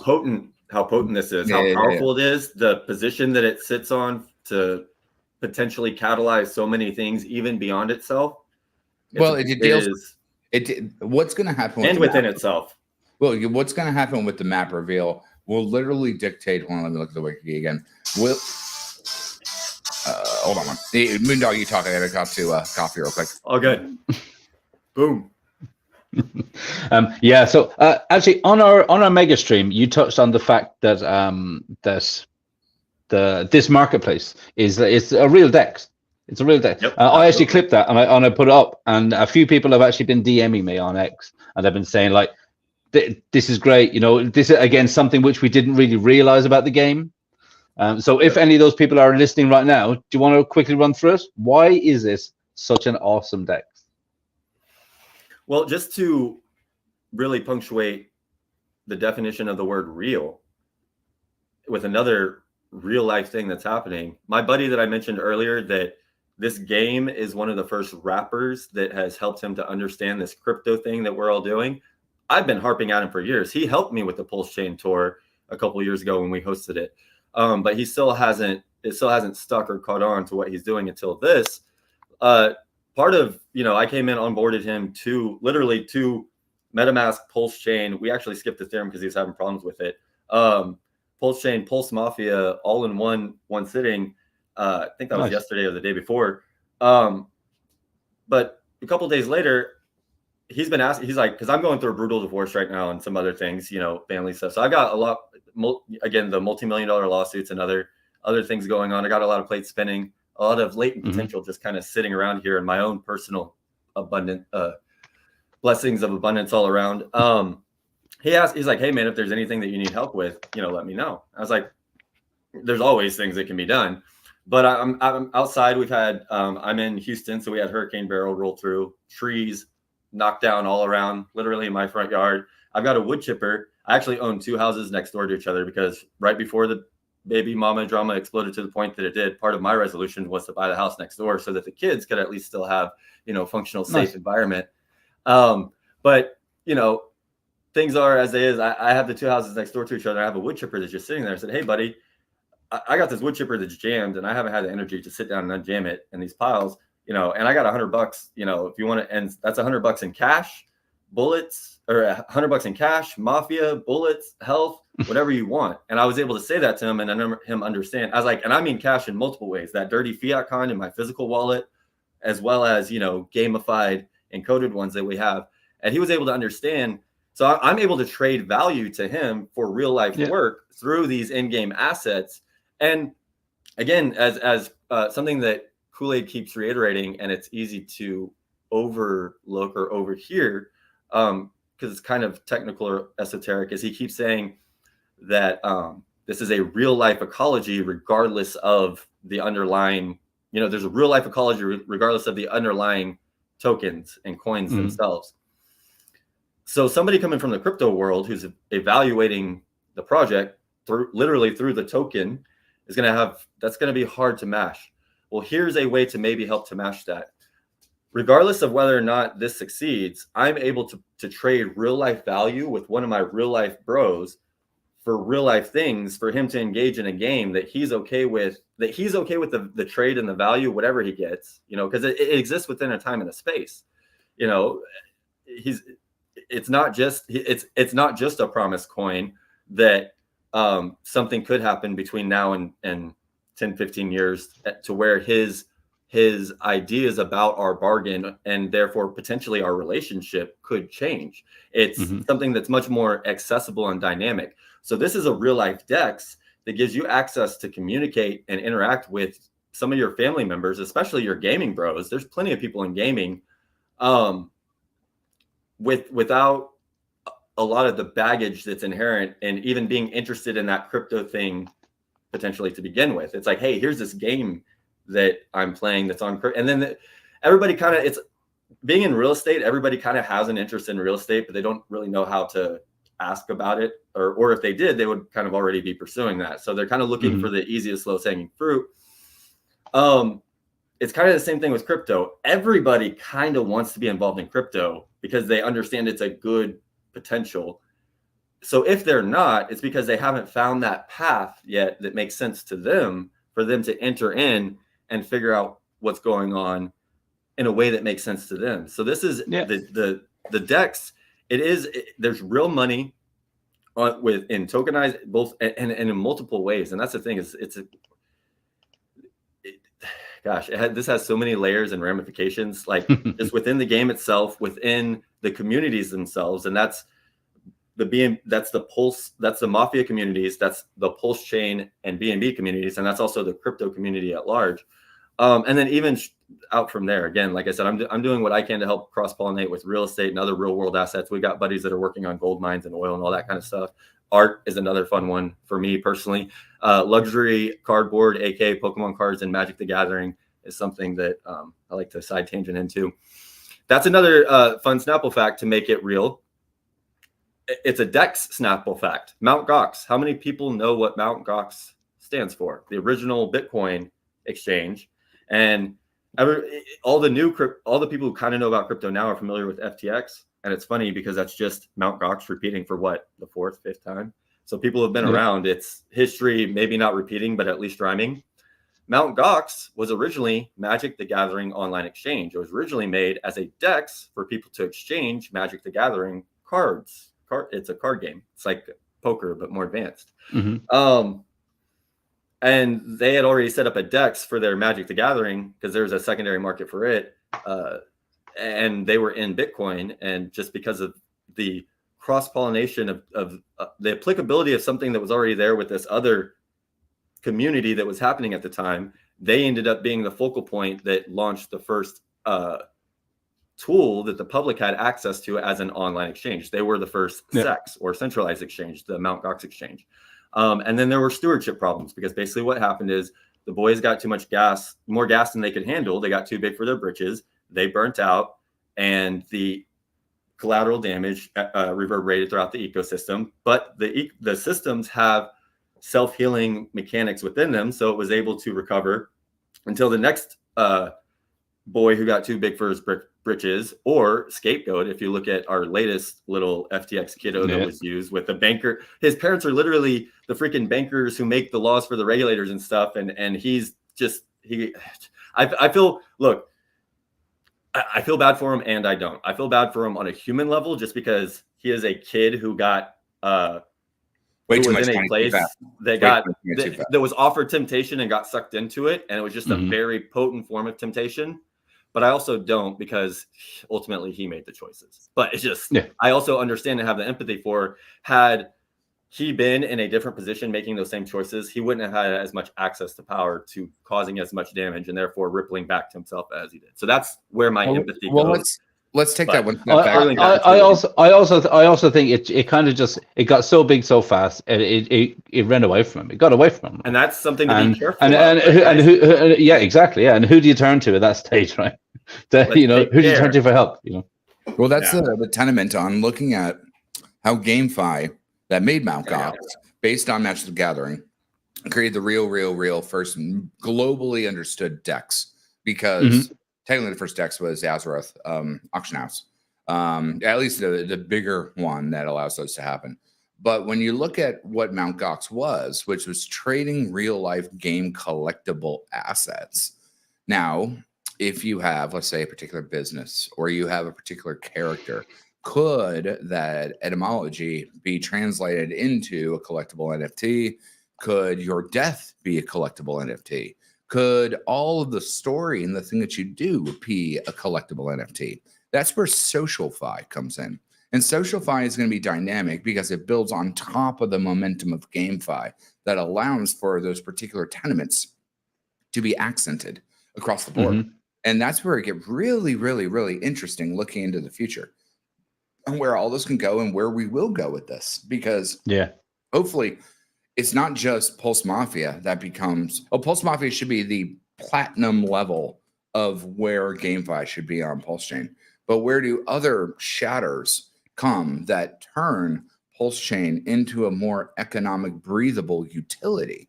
And that's really the difference, is because everything started at the same time with Pulse. Like we had, Moondot was talking about Pulse X being launched at the exact same time, but that wasn't how Ethereum worked. It wasn't how Bitcoin worked. There wasn't how any of the rest of the ecologies worked. I mean, Solana is essentially an NFT marketplace that is broken half the time. People like to think that Avalanche is the GameFi utility, but it's not, because it's also has its own hiccups. Everything with technology will have hiccups. There will be problems. What matters is how you solve it moving forward. That's how you run with Reed's law and Moore's law and Metcalfe's law, is by actually moving forward with all of those tenements together. And because we have a larger bucket of things that people want to speculate on, this is why this is probably very, oh, there we go. Fast Abdul, do you want to come on? Yeah, hold on. Let me see if I can get Fast Abdul on here. Yeah, perfect. All right, I'll be back in 2 clicks of a lamb's tail, gentlemen. Yeah. No, I can always talk. Yeah, no, at the end of the day, come on, Fast Abdul, give me your bribes. You don't have to like get in an outfit or anything. Just pop on in, because I'd love to get your back and forth on this, because GameFi inherently gives the perfect simulation, because if you are paid to be entertained, you have perfect market fit, not product market fit.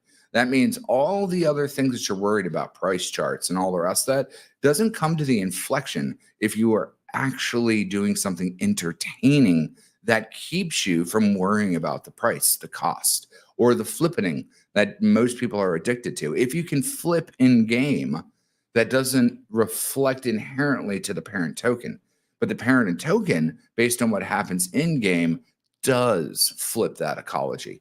And it's the same thing with Decentraland and all the rest of it. Since all the metaverses had nothing to do, you had no engagement, you had no involvement, and people dropped off. All of those things are very important to understand where something will go into the future, because it only takes one snowflake to create an avalanche. Momentum and gravity is what actually makes the avalanche move forward, or create that economic wheel, or that tsunami, if you will, that brings much more mass adoption, because people can understand games, or in Moondog say real estate, more than they can understand crypto, because it's been brokered into our knowledge from growing up. We buy a house, we rent a house. Our parents have a house, they pass away. We now have a house. So like there's other things that move into that escrow or embargo of understanding all of these tenements of decentralized finance. And when you can wrap decentralized finance into something very entertaining, now you've got something much more interesting to deal with and scalable. The whole damn thing about all of this, not just Pulse Mafia, but GameFi, SocialFi, decentralized finance, AI, is the scalability of everything together to bring that more, not just to the masses, but so the masses can understand it simply. And that's the problem, is no one really wants to get under the hood of the complexities. That's why, I try to do what I can with the game dev side, because no one really understands game dev unless you've been a game dev. And there's the four horsemen of the apocalypse in game dev. You burn out, you go crazy insane, which is what I clearly did. You go prude, or you just don't care anymore. Like those are the four horsemen of doing this kind of stuff. But it's because it's such a taxing issue that comes forward. But it has so much impact on people. And on the collective, it is a cultural engine. Well, that's what we're going to do. We're doing Literally. with FanForge, right? And so with FanForge, we're creating a way for digital rights management, IP testing of the spear, creating the ability for people to get products off the line and have it being engaging, whether that's through audio dramas or all the rest of that stuff. All of that is going to happen in the future. If we can tie that all into a gamification or a game like Mythos, now we're really cooking with gas on what we can see, use, bind into the future that other people will actually understand. Because even, let's say the modern day generation, if they get out with student loans, they're never going to buy a house. However, those in the past could buy a house, but they don't understand the technology in the future, right? And so that's the difference between the generational gaps, is your ability to understand, manipulate, and use the technology in front of you for the greater gain. And to get people to truly understand crypto, if you think the four horsemen, if you think game dev is exhausting, those four horsemen are going to be just as applicable to getting people to truly understand true crypto beyond the casino metaphors. Because to get them to truly understand it, you got to explain to them or have them have some understanding of the creature from Jekyll Island and Confessions of an Economic Hitman and what all of that really means.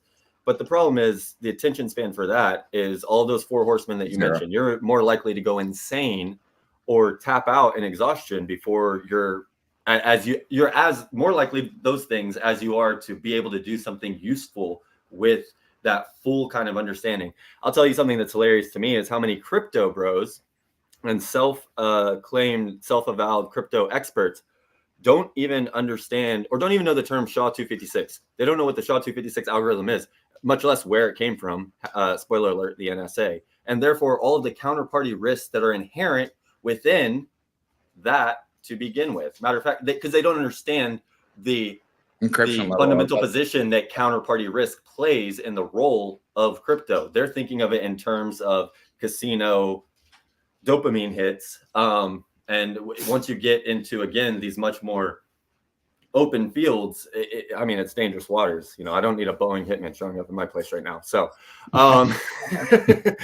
but what we have here, to bring it back to earth, is we have a set of tools. We have a game that we can explain to people to engage them in a way where we can translate our understanding of what's useful to them. Like you've mentioned before, in game dev, you know, for the stewards, the people who are building, to understand the fundamentals so they don't accidentally F something up is important. However, for the end user, the UX, that is not a synonymous experience. It's almost an inverse one. The elegance is in being able to take the complex and to codify it, to code, to capture what's important, organize it, distill it, and then express what is useful in a way to where people can then take it and help solve the problems that we face collectively and individually.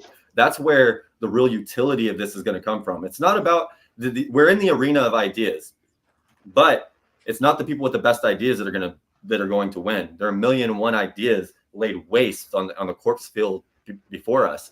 It's people who take those ideas and execute and do something useful and productive with them that are going to make an impact at all. And the ones who make the biggest impact are going to be the ones who find a way to compile, compound, and do so in a sustainable way, that are going to be able to find the principles that self-feed in a way where it's going to be a healthier overall experience for everyone involved, not just your particular taste at the buffet.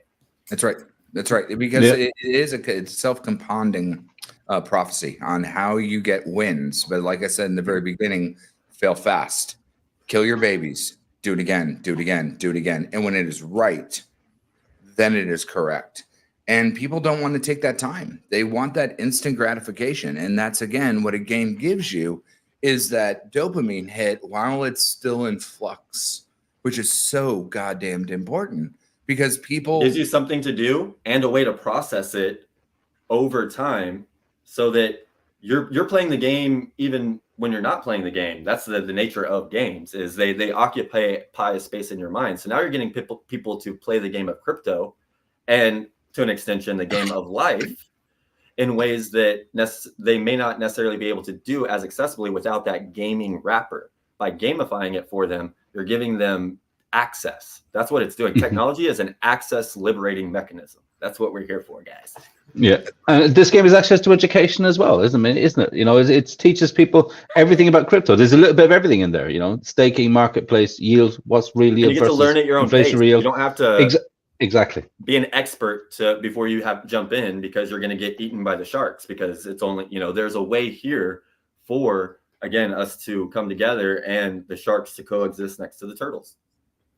No, that's exactly right. And that's what we're going to see with the excuse me, pre-ranking system trade up, is that sharks and turtles can coexist. Families can coexist. Those ecology and economies can coexist in actually growth in prosperity at the exact same time.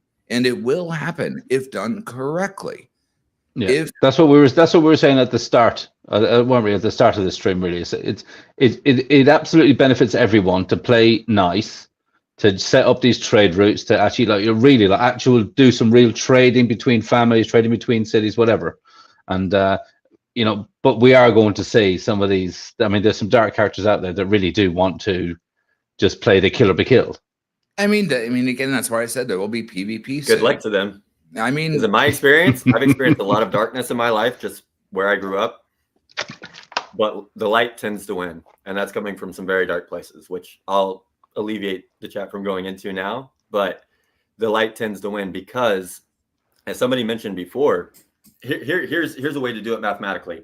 In the realm of the infinite, out of all possible routes, things that entropy and decay are going to die out eventually. That's just inherent in the own definition of the words that I just said. Things that are able to find a way to be self-sustaining are going to be the things that travel along the river of life, so to speak, in a way to exist longer into future iterations of the multiverse, the landscape, and the game, the meta games that we're all playing. I mean, it's why evolution exists. It's because we evolve into better creatures that survive the purge. Evolution is my favorite counterexample to eggheads who like to overexert the claims of the laws of entropy. The laws of entropy, what about evolution? Juxtapose those two together, buddy. Sure. Truly. So. I mean, you even have a hero with 1,000 faces. You know what I mean? And so, like, how the human character evolves is the same thing on how your character will evolve here. In between your leveling of a character, your prestige of a family, how a family can offshoot, what your random encounters can be and what you can do, and your engagement, right? Because, like, again, with helper credits, you don't have to be on the thumb every time to do something. And as long as there's a good relationship, just like you would with an employer, then you're fine, right? You know, the job I have has unlimited PTO. Now, do I abuse that? No. When I know that I'm going to go on vacation, I'm going to work 3 times as hard leading up to that vacation. That way my work is done and I'm ahead. Because I enjoy your burn, sir, coming up. So yeah, enjoy the burn. I'm jealous. Everyone will eventually come to the burn with me. I read the book Stealing Fire by Stephen Kotler and Jamie Will years ago. And after reading it, for those, it's about, it talks about like when the Google guys were going to Burning Man and some other things. But so I talked to my wife at the time and it had a reason to say, hey, let's go check this out. So I was waiting, you know, we had made plans. We had 3 kiddos at the time. We thought about, and I was like, this isn't going to be a kid thing, but I looked at it. I was like, oh, they have a kids camp. Okay, well, I'll look at the 2 older ones. So I prepared the younger of the 2 and said, hey, you might see some, you know, naked people running around. It's not necessarily sexual, teaching our kids that kind of thing, just preparing them. Our friends come over for a play date for our older. And the first thing that our younger says to them when they walk in the door is, we're going to go see naked people. So that was a fun little thing. And then I sat in the thing to get tickets, but I was out doing contracting in the middle of nowhere and the internet connection, I didn't end up even getting them in time. So I haven't been to a burn yet, but I definitely it's an ordeal. It's an ordeal to get tickets. I mean, I was the digital ranger for all of Burning Man during the 2020 pandemic because the wrench hippies had no idea how to make a virtual game and say, oh, I want to do metaverse shit. And I'm just like, you guys have no idea what you're doing. So let me come in and help. But yes, and that's even something like the burn is very interesting and eclectic to understanding how these things work together. Like I was telling Colt before stream, like I'm going to be giving a talk on spirituality in the world of AI. All of these things are important to understand GameFi, to understand why you need to understand crypto, why you need to not ignore these interesting possibilities and only live in meme coin land. Because meme coin land doesn't have any long-term scalability. It's literally a meme is a joke. That's what the term basically came from. But it's not a bad thing. You can do that. However, there's going to be more ways to improve on this type of thing once you apply gamification, which gamification is simply just leaderboards. But once you actually apply real game systems, now we're starting to cook with gas. And then from there, building it systemically on top of it to fold and scale and create more solutions and, more importantly, prestige. Prestige is the highest level of anything in the world because what you can't tell a billionaire is no. They're not used to that. But if you have more prestige than the money that they can throw at you, then you have something that's even more valuable than a billionaire's money. Because if you give it up, you no longer have it.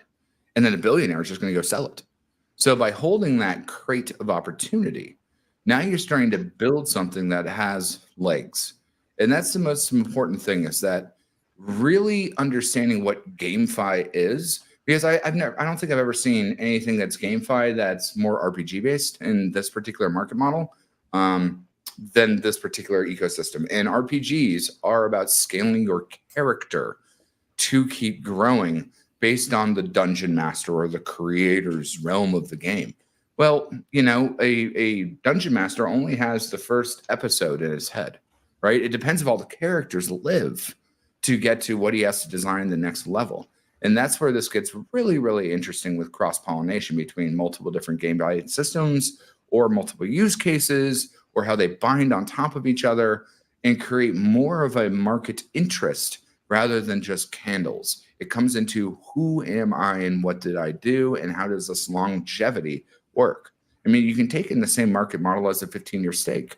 If you have a 15-year stake, you don't worry about shit. Just chill, honey bunny, chill. But this gives you the ability to have that kind of 15-year stake while being engaged at the same time. I'm biting my tongue on making box of bullet jokes right now, but hey, since I got this moment, because I'm going to yes to everything that Larry just said, but I'm going to yes and one specific thing. That being that a meme is just a joke. In the same way that the fool is just the clown is just a fool, the one who has the sacred duty of criticizing the king. Correct. The joke, it is just a joke in a sense. But here's a word nerd Snapple fact. The etymology, the root of the word meme, comes from Richard Dawkins' book, The Selfish Gene, where he talks about non-genetic transference of culture. It's a unit of meme gene. Meme gene is what you're going with, right? Yeah. No, meme was the non-genetic way to transfer. So you have hereditary transference of culture through your values are transferred to your kids through your genes, but then you have the way that you teach them or that the culture teaches them. There's non-genetic transfer of culture. And that's where meme originally came from. Then when the internet came around, it got adapted to its modern iterations. But memes are literally about the battlefield of ideas. And the better that you can encapsulate and codify memes. So memes are going to have more or less worth. We'll put it that way. Just like ideas have more or less worth. Most of your ideas suck. Just like most of mine suck. Most of our ideas suck. But every once in a while, we get some good ones. And when we all get together, we get a few more of the good ones to help sift the chaff through the wheat from the chaff. And there's a unique opportunity here in the tending and the stewardship that has occurred in making a playground that is fertile for the wheat to flourish and the chaff to get filtered out perhaps a little bit more easily, more discernibly. Sure. And just to add to that, I mean, I'll say shit I probably shouldn't say, but like most people in the very beginning ranks, the thing is, like, most of the people in the beginning ranks will not be kill targets and will have the opportunity to make gains. I'm not going to get into the leveling system and the pre-ranking stuff, but like the Stone Stoop story, which Moondog is talking about, because storytelling is about the story that exists through the game of telephone and how dances are done or how sketches on a wall are created or, you know, translate through time. That is the next level of gamification or GameFi, is actually translating those stories, those ideals, those experiences into something that future generations or iterations of your friends and family and onboard can understand more easily. Because figuring out your story so that you can articulate it and write it to the blockchain as a form of speech for it to be there for longevity, generations, etc. We're taking Joseph Campbell, which is an archetype, and he's talking about D&D. These are archetypes of the human experience, and we're giving people the opportunity to play out, to role play their human experience with these tools. And that's the great thing about this buffet style play that we're engaging is we're not offering a roadmap with channels that you have to go down. It's like there are guardrails here that you can operate within, or you can go outside and be a rogue player. And that's within the game as well as outside of, like, metaphorically as well, speaking outside of it. Larry's talking about the opportunity that individuals who show up here will have to develop other games. And you have that just inherently through the own access that you have to the internet and everything before you, but you have a unique opportunity with somebody who have years of experience developing all of the games of our, with the people who have developed the games that we all grew up knowing and loving, that is telling you that there's unique opportunity here. So showing up, listening, putting in the time, energy, and effort to understand that is going to give you the ability to execute upon it for yourself. in a way that hopefully makes sense for you and helps draw all of our value together to help grow and strengthen the community together. Right. And with that, I said from the beginning, this game is about team building. It's not really about pew killing. Yes, you can pew kill, but you can also drunk drive and crash a car. Like, all of these are variables you can handle every day. However, the team building aspect, I think, is what's going to be most dynamic to Pulse Chain. And I think that fervor will extend also into BNB. I think that fervor will expand into many different things as the layers of the cake start to build.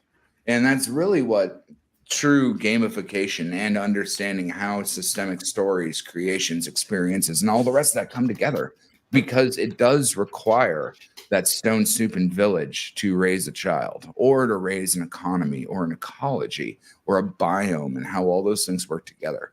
And this is the perfect storm time for those kind of things, because not only is it the right time to do it, but it also hasn't been done well, I've seen, ever. Otherwise, I would have probably been involved in that community, and maybe I heard about it, maybe I didn't. You can look at the Dr. Disrespect problem because of his PR versus that game. I think it's like Midnight Society or something. The hell, I even applied to work there at one point. But this is so much dynamically different, and that's why it's good. And it's scalable, and that's why it's good. There's things that we can add onto it, like cinematics, but not today. It doesn't need to be today. In fact, again, the map update is going to be interesting in what is interactive, what we can see, and where that turn-based model comes in. That will, again, go into the refactor trade up, like the Styles was asking about earlier.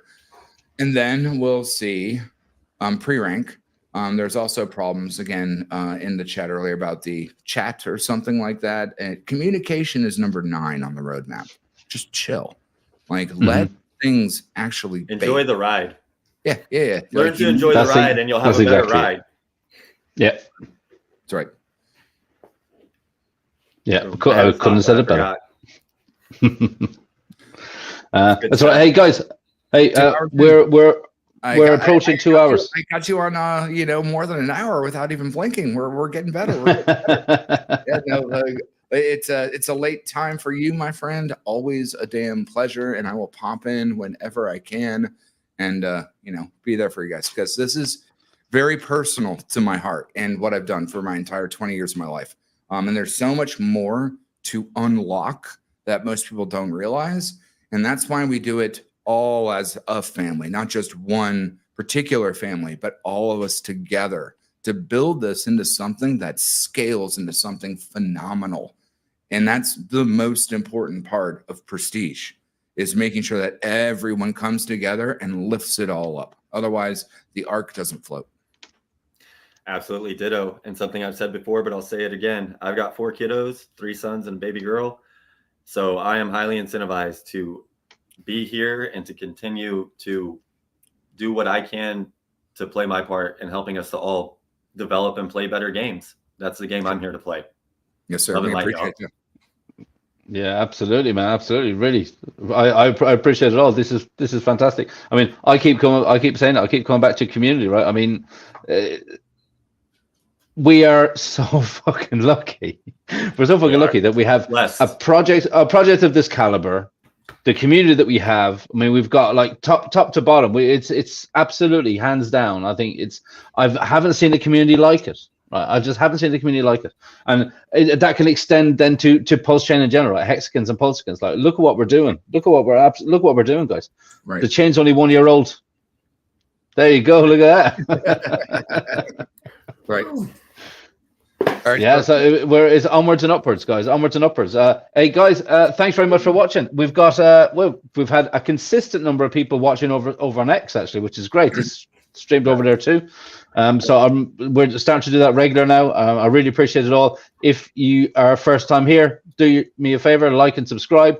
In the banner down below, you will see the telegrams for BNB Mafia, which is t.me/BNB Mafia game, or t.me/PLS Mafia. Go in there, speak to the community, reach out to anyone. There's a bunch of people in there that are really helpful. Hey, give us in the house. Reach out. You might see beef going on in the Telegram. It is all supposed to be taken a bit tongue in cheek, at least until the game goes live. So don't worry about it. If anyone cusses you out for asking stupid questions, just reply to them and tell them there's no such thing as a stupid question. Yes. Yeah, and if you need entertainment fodder, at me, and then I'll handle that damn shit. So if it gets too personal, let people intervene. But otherwise, entertainment fodder. We're all adults here. Even the ones who are acting childish. It's an act, y'all. Hopefully, I'm trying to give y'all an out. Time will tell. Everything is theatrics. Everything is theatrics. All right, gentlemen. Thank you. All the world's a stage. Cool. Thank you very much, peoples. Until next time. Thanks, Gold. Love and light, day and night.